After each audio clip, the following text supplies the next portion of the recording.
Some person tweeted, I'm here in this beautiful place and I can't enjoy it because of our president. You know what I mean? It's like, whoa, I'm not sure that's the real reason why you can't enjoy that place. I think it might be actually that you haven't dealt with the fact that you're freaking the fuck out, right? Yeah. That to me is like the purpose of a phone. It's very good at tricking yourself into thinking that the reason you feel like shit is because of something happening in the world. It's a bandwidth eater too. And here's what the problem with that is. Sometimes you have like these legitimate thoughts.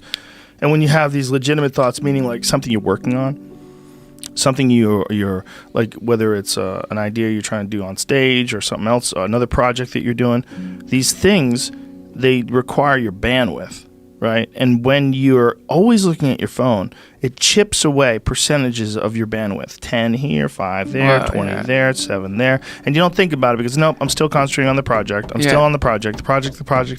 Yeah. But really, no. Really, you're in two rivers at the same time. You're in this wacky river of nonsense and wondering who got this and how much they're getting in this divorce and who died in the Dominican Republic. Oh my God, another person, another tourist. Oh my God. Yeah. You know, and you're just, if you want to look at all the bad stuff that happens amongst 7 billion people, you have to think of all the interactions that humans have. Yeah. All the literally billions of interactions every day. People constantly, and occasionally one goes fucking Western. Yeah. One goes sideways, and that's the one you see on YouTube. Jesus Christ, this world's going to shit. Yeah. And then you watch another one, and you watch another one, and you watch infectious diseases and snake bites and what happens when you get necropsy, when your fucking flesh starts falling off. Sure. Flesh-eating bacteria. Classic. How'd they get that? Snorkeling? And then the next thing you know, you're fucking just numb to your real life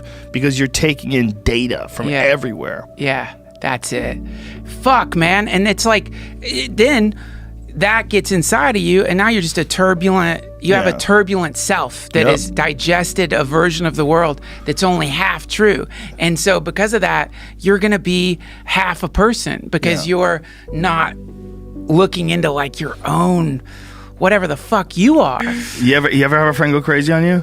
Yeah. I've had friends that like legitimately lost their mind. I can't talk to them anymore. Like you would talk to him about events, and his version of events were just like so not what actually happened. And you'll go, oh, this is a person that's lost their marbles. People that just can't keep it together anymore, and for whatever reason, whether it's a combination of life stress and biological situation, whatever the fuck they've got going on, uniquely in their own brain.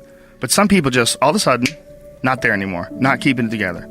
The brain is an organ and it malfunctions, and sometimes you go nuts, and you get stigmatized for it, which really sucks because because that just adds to the problem. Like if you see somebody in a cast and you're like, oh, what happened to your arm? And they'll tell you, oh, whatever, I fell down. But you talk to someone who's been like hospitalized for a few weeks and they tell you, yeah, I had to go to the hospital. I had a nervous breakdown. I went crazy, shit my pants, threw my dog through a window. You're like,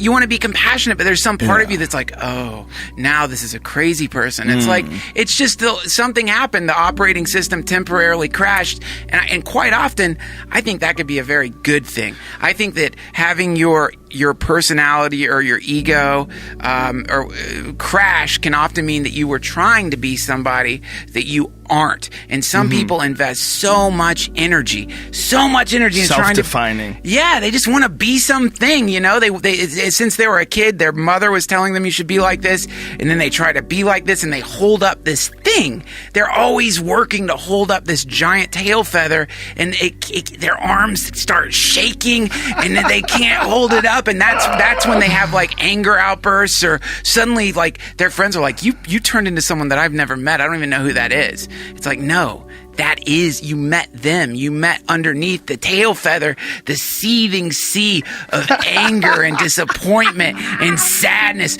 You met that thing that they're trying to avoid by looking up at this mask that they're holding up to the world. But that fucking seething sea of disappointment and anger and horror and sadness, that's where it's at, man. You got to go into that thing. And for some people, the only way they can go into that is by having a full-scale nervous breakdown, because then they can have permission to dive into that awful vortex of darkness, because underneath that vortex of darkness is paradise. Underneath that, that's love and happiness and joy and connection and tranquility and all that stuff. And everyone thinks that the way to get to that point is by avoiding this awful black forest that surrounds the Garden of Eden, which is inside everybody. It's inside everybody. It's there. It's there. But until you address the internal structures that you haven't acknowledged, you're always going to go back to that place where you find yourself morose and depressed and angry and you don't know why. You always go back to that place until you sit with the sadness inside of you. You have to do that. What you're describing is coming out of the closet. And, Yeah, for a lot of people, that is what it is, man. Yeah. It's coming out of the closet. And there's a lot of closets, There are a lot man. of closets. There's Yeah, not just the exactly. gay closet. Right. There's all Yeah. kinds of closet. There's the artist closet. Some people are fucking accountants. They're wearing suits and their ties on tight. And they're fucking like organized and disciplined. But inside, they're probably painters. They probably want to fucking paint. They want to paint day glow mountains down at the beach. That's what they really are. But their daddy or their mommy wanted them to be a good little businessman. So they became this thing that's the opposite of what they are. This is the verse in the Bhagavad Gita. God forgive me because I've quoted it way too many times, but it's better to be an honest street sweeper than a dishonest king. It's better to be a happy guy brushing fucking leaves up the street than it is to be some zillionaire who inside is dying or numb or miserable. Mostly numb. Numb's the word. Most people are just numb. But as long as these people can quantify on paper, I still have a X $1 million home. My car still costs X $1,000. This suit is an X suit.